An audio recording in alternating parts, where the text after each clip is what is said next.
ناظرین، پاکستان میں جب چند سال قبل موبائل کمپنیوں نے 3G اور 4G نیٹ ورکس لانچ کیے تو صارفین کے لیے سب سے خوشائند بات یہ تھی کہ اب وہ کہیں بھی اپنے موبائل فون کے ذریعے پہلے سے کہیں تیز انٹرنیٹ حاصل کر سکتے تھے۔ اب پاکستان ٹیلی کام کمپنیوں جیز اور زونگ نے حال ہی میں 5G نیٹ ورکس کی ٹیسٹنگ شروع کر دی ہے اور اس کا چرچا پاکستانی ٹویٹر پر ہر جگہ جاری ہے۔ ہم آپ کو موبائل نیٹ ورکس کی اس 5ویں جنریشن کے بارے میں وہ 5 باتیں بتانے جا رہے ہیں جنہیں جاننا آپ کے لیے ضروری ہے۔ نمبر 1، یہ جی کیا ہے؟ جب بات ہو موبائل کمیونیکیشن کی تو ٹیکنالوجی میں آنے والی بڑی اور بنیادی تبدیلیوں کو سائنسدان جنریشن یا جی سے بیان کرتے ہیں۔ 1980 کی دہائی میں جب موبائل فون اولین طور پر متعارف کرائے گئے تو وہ ریڈیائی لہروں کا استعمال کرتے تھے، نہ کہ ڈیجیٹل۔ اس کی وجہ سے آواز میں شور آنا اور غیر متعلقہ افراد کے لیے فون پر ہونے والی گفتگو سن پانا آسان ہوتا تھا۔ اس سسٹم کو فرسٹ جنریشن یا 1G نیٹ ورک کہا جا سکتا ہے۔ 1990 کے اوائل میں سیکنڈ جنریشن یا 2G موبائل سسٹمز نے ان کی جگہ لینی شروع کر دی اور ان کی بنیاد Google system for mobiles GSM کے تکنیکی معیارات پر رکھی گئی۔ 2G نیٹ ورکس ڈیجیٹل تھے اور ان پر منتقل ہونے والے نیٹ ورکس نے خود کو GSM کہلوانا شروع کیا۔ اب آپ کو یاد آیا کہ پاکستان میں کس زمانے میں موبائل کمپنیوں کے اشتہارات میں لفظ GSM پر اتنا زور کیوں دیا جاتا تھا؟ ان کے بعد 2.5G میں GPRS ٹیکنالوجی کے ذریعے موبائل فون سے انٹرنیٹ تک رسائی حاصل ہونی شروع ہوئی۔ 2.75G نیٹ ورکس میں انٹرنیٹ کی سپیڈ بڑھائی گئی اور اسے ایج کا نام دیا گیا۔ اب بھی آپ غور کریں تو کبھی کبھی سگنلز کی کمی کی وجہ سے آپ کے موبائل انٹرنیٹ پر ای لکھا آتا ہے۔ ایک وقت تھا جب ہماری لائف لائن یہی ای انٹرنیٹ ہوا کرتا تھا اور آج ہم اسے کچھ خاص اہمیت نہیں دیتے۔ 3G ٹیکنالوجی کے آنے سے موبائل انٹرنیٹ کی رفتار بھی بہتر ہوئی اور سیکیورٹی بھی بہتر بنائی گئی۔ پاکستان میں اس کے لائسنس 2014 میں نیلام کیے گئے تھے اور پاکستانی موبائل صارفین کے لیے انٹرنیٹ تک دور دراز علاقوں میں بھی رسائی ممکن ہوئی۔ اس کے ساتھ ہی ایک 4G لائسنس بھی نیلام کیا گیا جسے پاکستان میں زونگ نے خریدا۔ 4G تکنیکی طور پر بھی 3G سے کافی مختلف ہے اور اس کا نتیجہ صارفین کے لیے زیادہ تر صرف انٹرنیٹ کی تیز سپیڈ کی صورت میں ہی نظر آتا ہے۔ نمبر 2، 5G کے آنے سے دنیا کیسے تبدیل ہوگی؟ ناظرین، اب تک آپ نے یہ اندازہ لگا ہی لیا ہوگا کہ 5G نیٹ ورکس کے آنے سے آپ کے لیے اور بھی تیز رفتار انٹرنیٹ تک رسائی ممکن ہونے والی ہے اور ایسا ہونے سے ان چیزوں میں بہتری آئے گی۔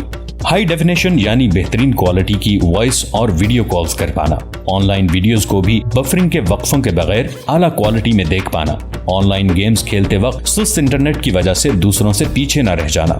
بین الاقوامی تنظیم institute of electrical and electronics engineers IEEE کے سینئر ممبر خالد مختار کہتے ہیں کہ 5ویں جنریشن 3 بڑی تبدیلیاں لائے گی۔ ایک تو اس سے انٹرنیٹ کی سپیڈ بہت تیز ہو جائے گی جس سے آن لائن ویڈیو ایڈیٹنگ اور مشترکہ طور پر کام کرنا آسان ہو جائے گا۔ دوسرا، ان کے مطابق لیٹنسی یعنی آپ کی انٹرنیٹ ڈیوائس سے منزل تک پیغام پہنچنے میں لگنے والا وقت 5G نیٹ ورکس کی بدولت بہت کم رہ جائے گا، جس کی وجہ سے سرجنز دور دراز علاقوں میں بیٹھ کر ایسے ہی سرجری کر سکیں گے جیسے وہ وہاں خود موجود ہوں۔ ورچوئل ریئلٹی کے ذریعے سپورٹس کھیلی جا سکیں گی جبکہ اس طرح دیگر کئی کام کیے جا سکیں گے۔ اس کے علاوہ ان کا کہنا تھا کہ مشینوں سے کنیکشن میں بہتری آئے گی جس سے انٹرنیٹ آف تھنگز یعنی IoT کے میدان میں بہت زیادہ ترقی متوقع ہے۔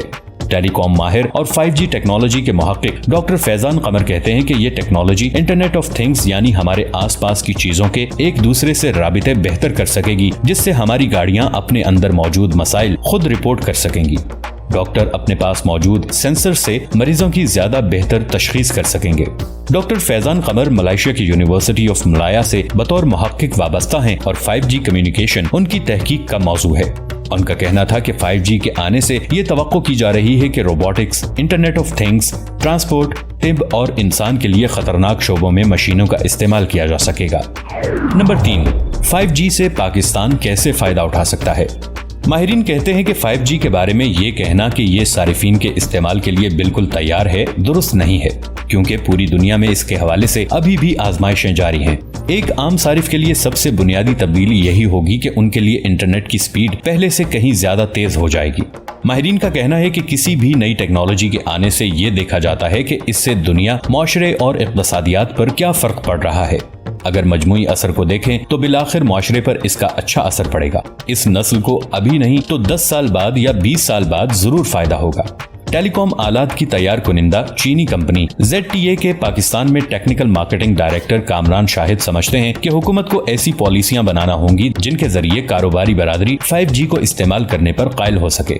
ان کا کہنا تھا کہ اسی وجہ سے اس کا سب سے زیادہ استعمال چین، جاپان اور امریکہ میں ملے گا اور یہ تینوں ممالک تیزی سے 5G لانچ کرتے جا رہے ہیں۔ 5G کے روبوٹکس، مصنوعی ذہانت اور دیگر استعمال پر بات کرتے ہوئے انہوں نے کہا کہ پاکستان میں یہ سب اتنا قریب تب تک نہیں ہوگا جب تک کہ حکومت ایسی پالیسیاں نہیں لاتی جن سے ٹیکسٹائل، آٹو موبائل، الیکٹریسٹی کمپنیاں اپنے کام کے لیے 5G کا استعمال کریں۔ 5G کے ذریعے آپ اپنے آبی وسائل کو بغیر کسی انسانی مداخلت کے مانیٹر کر سکتے ہیں، لیکن یہ کسی شخص یا کسی موبائل آپریٹر کے کرنے کے کام نہیں، بلکہ اس میں حکومت کو آگے آنا ہوگا۔ ماہرین کا کہنا ہے کہ 5G آپ کو بہت کچھ کرنے کے قابل بنا سکتا ہے، لیکن یہ ہم پر منحصر ہے کہ ہم اس سے کیسا فائدہ اٹھاتے ہیں۔ نمبر 4، 5G کے نفاذ میں ابھی کیا چیلنجز موجود ہیں؟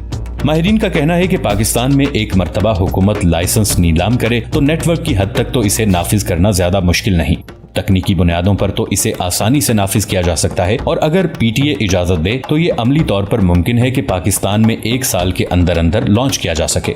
لیکن ماہرین کا یہ کہنا ہے کہ جو ممالک ایسے ہیں جہاں سرمایہ کاری پر منافع یعنی ریٹرن اوور انویسٹمنٹ زیادہ ہو، وہ اس ارتقا پذیر ٹیکنالوجی کو نافذ کرنے کا رسک تو لیں گے، لیکن پاکستان میں اس میں ابھی وقت لگے گا۔